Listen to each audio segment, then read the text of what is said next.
ধন্যবাদ এবং স্বাগত জানাই একটি ভিডিওতে। আজকের ভিডিওতে আমি কথা বলবো, আপনারা বিভিন্ন রকমের প্রশ্ন করেন। আমি তো আগেই বলেছি যে আপনাদের বিভিন্ন রকমের প্রশ্নের উত্তরগুলো ভিডিওর মাধ্যমে দেওয়ার চেষ্টা করব, যার মাধ্যমে খুব ডিটেলস দেওয়া পসিবল।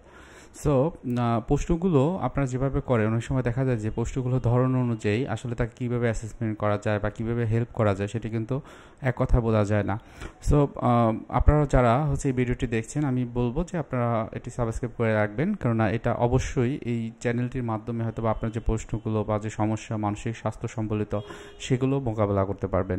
সো আমাকে যে প্রশ্ন করেছে যে স্যার, আমার বড় ভাই আমাদের এবং আশেপাশের মানুষকে গালাগালি ও মারধর করেন 6 বছর যাবৎ, ডাক্তার দেখিয়ে ভালো ফল পাইনি, আপনি একটা ভালো পরামর্শ দেন কী করতে পারি? আমার বাড়ি সিলেট শ্রীমঙ্গল। ধন্যবাদ আপনি যে প্রশ্নটি করেছেন। আসলে আমাদের আচরণের 3টা ধরন আছে, আপনারা এটা জানেন। একটা হলো অ্যাসার্টিভনেস, আমি যখন কারোর সাথে কথা বলি, মিশি, ভালোভাবে বুঝে শুনে তার সাথে কথা বলি, আমার নিজের অনুভূতিগুলো, আমার চিন্তাগুলো প্রকাশ করি, এটাকে অ্যাসার্টিভনেস বলা হয়।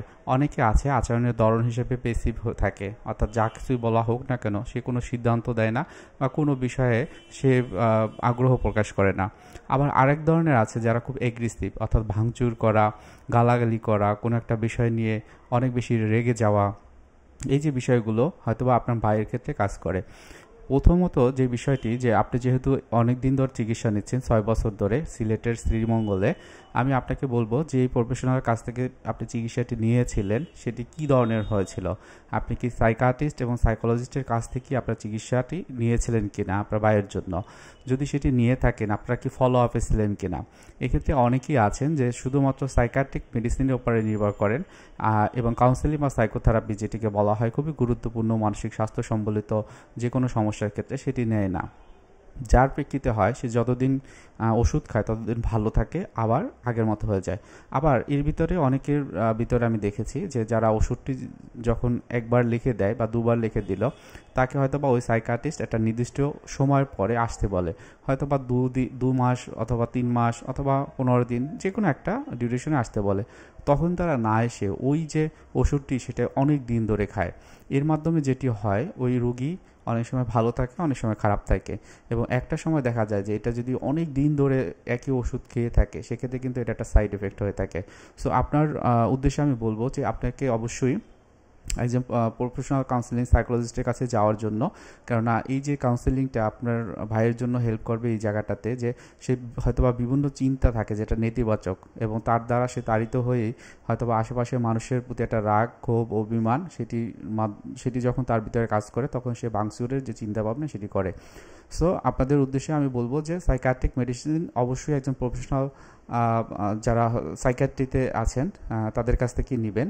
আপনারা অবশ্যই অনেকে আছেন মেডিসিন স্পেশালিস্ট বা অন্যান্য স্পেশালিস্টের কাছ থেকে নেন, এটা কখনোই করা যাবে না। আপনারা অনেকে ফার্মেসি থেকে ওষুধ নিয়ে থাকেন, যেটা বেশিরভাগ ক্ষেত্রে ঘুমের ওষুধ, সেটাও করা ঠিক হবে না। কারণ প্রত্যেকটা রোগের ক্ষেত্রে বা প্রত্যেকটা লক্ষণের ক্ষেত্রে আলাদা আলাদা ওষুধ রয়েছে, যেটি হলো একজন সাইকিয়াট্রিস্ট খুব ভালো জানেন। সুতরাং তার আন্ডারে আপনি যদি 2 থেকে 3 মাস একটানা থাকেন, সে যেভাবে ওষুধ দিবে, হয়তো বা প্রথমবার 15 দিন পর যেতে বলবে, পরের বার হয়তো 1 মাস পরে যেতে বলবে। সো এই যে সিস্টেমেটিক ওয়েতে আপনারা যদি ওষুধের চিকিৎসাটি নেন এবং কাউন্সেলিং বা সাইকোথেরাপিটা গ্রহণ করুন, এবং কাউন্সেলিংয়ের ক্ষেত্রে একটা বিষয়, সেটা হলো যে প্রতি সপ্তাহে 1টি করে সেশন নিতে হয়। আপনারা যদি এভাবে আপনার চিকিৎসাটি আগান, আশা করি 2 থেকে 3 মাসের ভিতরে একটা পরিবর্তন দেখতে পারবেন আপনার ভাইয়ের ভিতরে। এবং খুব বেশি সমস্যা হলে সেক্ষেত্রে যা করণীয় সেটি হচ্ছে যে প্রফেশনাল যারা থাকবেন, সাইকোলজিস্ট অথবা সাইকিয়াট্রিস্ট, তারা বুঝবেন। অনেক ক্ষেত্রে এই ধরনের পেশেন্টকে হসপিটালাইজ করে হয়তো বা 15 দিন বা 1 মাস রেখে তাকে ট্রিটমেন্ট করা লাগতে পারে। যেহেতু আমি আপনার ভাইয়ের অবস্থানটা আমি বুঝতে পারছি না, তো এই বিষয়ে আমি বলছি না। আপনার উদ্দেশ্য হলো এটাই যে আপনি অবশ্যই প্রফেশনাল সাইকোলজিস্ট এবং সাইকিয়াট্রিস্ট যেভাবে বলবে চিকিৎসাটি সেভাবে নেন। আশা করি আপনার ভাই সহ আপনি এই যে অ্যাংজাইটি নিয়ে আমাদের কাছে প্রশ্ন করেছেন, সেটাও আপনার অনেকটা আপনি কন্ট্রোলে নিয়ে আসতে পারবেন। সাথে সাথে আপনার পরিবারে যে যদি কোনো অশান্তি থাকে, সেই অশান্তিগুলোও মোকাবেলা করতে পারবেন। তো আজকে ভিডিও এখানে রাখছি। ধন্যবাদ আপনাকে প্রশ্ন করার জন্য। আসসালামু আলাইকুম।